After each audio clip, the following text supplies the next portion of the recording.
আপনাদের সামনে শেয়ার করছি কয়লা খাদান। একটি খুব সুন্দর দৃশ্য, এই দেখে নিন কত নিচে মানুষগুলো কাজ করছে। ওখানে দেখো গাড়িতে ভরা হচ্ছে, এখানে পুরো নো এন্ট্রি করা আছে, তবুও আপনাদের ভিডিওটি শেয়ার করছি। এই দেখুন এখানে কয়লা খোলা হচ্ছে, আপনাদের জুম করে দেখিয়ে দিচ্ছি। এই দেখতে পাচ্ছেন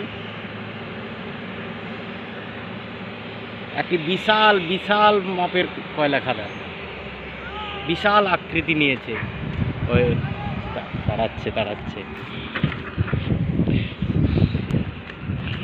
এখানে আমাদের থাকতে দিচ্ছে না, বের করে দিচ্ছে, আমরা চলে যাচ্ছি। এখানে গার্ড আছে, এটা নো এন্ট্রি আছে, নো এন্ট্রিতেও গিয়েছি আমরা। এখানে কয়লা খোলার জন্য অনেকেই বস্তা নিয়ে বসে আছে,